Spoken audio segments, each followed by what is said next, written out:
Tanah Jawa pada suatu masa pernah hidup dalam ketakutan yang panjang. Bukan karena bencana alam, bukan karena peperangan antar rakyat, melainkan karena kekuasaan yang dijalankan tanpa rasa. Seorang raja bernama Dewata Cengkar memerintah dengan kekuatan mutlak. Hukum ada, tetapi tidak untuk melindungi. Aturan dibuat, tetapi bukan untuk menyejahterakan. Rakyat hidup bukan sebagai manusia utuh, melainkan sebagai bayangan yang setiap saat bisa dihapus. Dalam pandangan ilmu Jawa, ketika pemimpin kehilangan rasa, maka kehancuran hanya tinggal menunggu waktu. Di tengah keadaan itulah, datang seorang pemuda dari seberang lautan. Namanya Aji Saka. Ia tidak datang membawa pasukan, tidak membawa ancaman, tidak membawa amarah. Ia datang membawa ilmu dan cara berpikir yang berbeda. Aji Saka percaya, kekerasan tidak pernah melahirkan peradaban. Ia hanya melahirkan ketakutan baru yang diwariskan dari generasi ke generasi.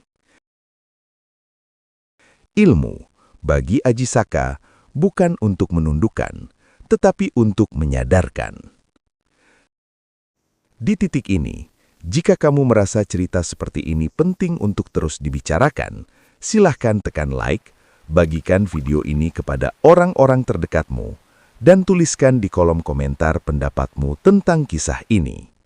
Interaksi kecil darimu membantu cerita-cerita bernilai seperti ini terus hidup dan sampai ke lebih banyak orang. Aji Saka tidak berjalan sendiri. Ia memiliki dua abdi setia, Dora dan Sembada. Kesetiaan mereka bukan karena imbalan, bukan karena ancaman, melainkan karena bakti yang tumbuh dari kepercayaan. Sebelum Aji Saka pergi menghadapi Dewata Cengkar, ia menitipkan sebuah pusaka kepada Sembada. Pesannya singkat, jelas, dan tanpa ruang tafsir. Pusaka itu harus dijaga. Tidak boleh diberikan kepada siapapun, kecuali Aji Saka sendiri yang memintanya. Dalam ilmu Jawa, kata bukan sekadar suara. Kata adalah janji batin. Dan janji adalah hutang yang harus ditepati, bahkan jika taruhannya nyawa. Aji Saka kemudian menghadapi Dewata Cengkar dan berhasil menumbangkan kekuasaan lama, bukan dengan kemarahan, melainkan dengan kecerdikan dan keberanian berpikir. Zaman berganti, Jawa memasuki tatanan baru. Namun, seperti kebanyakan manusia, ketika masalah besar selesai, kita sering lupa pada detail kecil. Perintah lama tidak pernah dicabut. Aji Saka lalu mengutus Dora untuk mengambil pusaka dari Sembada. Dora datang membawa perintah baru. Namun, Sembada menolak. Bukan karena membangkang, bukan karena durhaka, melainkan karena ia terlalu taat. Bagi Sembada, selama Aji Saka tidak datang sendiri, pusaka itu tidak boleh berpindah tangan. Dora pun berada di posisi yang sama. Ia tidak berniat jahat. Ia hanya menjalankan titah. Dua orang baik, dua perintah berbeda, dua kebenaran yang tidak saling memahami. Dan ketika kebenaran bertemu tanpa kebijaksanaan, yang lahir bukan solusi, melainkan tragedi. Mereka bertarung, bukan karena kebencian, melainkan karena kesetiaan yang kehilangan rasa.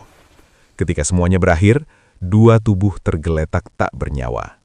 Kesetiaan ditegakkan, namun kemanusiaan tumbang. Saat Aji Saka mengetahui peristiwa itu, ia tidak marah. Ia tidak menyalahkan.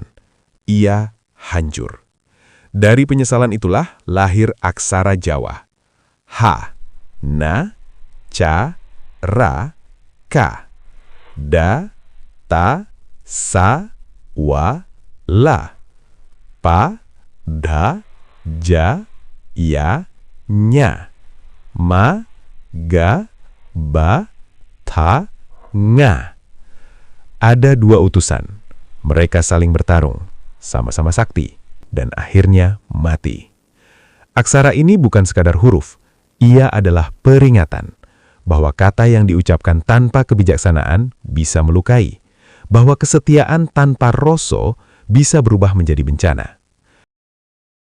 Legenda Aji Saka bukan hanya cerita masa lalu, ia adalah cermin tentang kehidupan hari ini, tentang orang-orang baik yang berkata, "Saya hanya menjalankan perintah." Ilmu Jawa mengajarkan satu hal penting. Sebelum kata diucapkan, rasa harus lebih dulu hadir.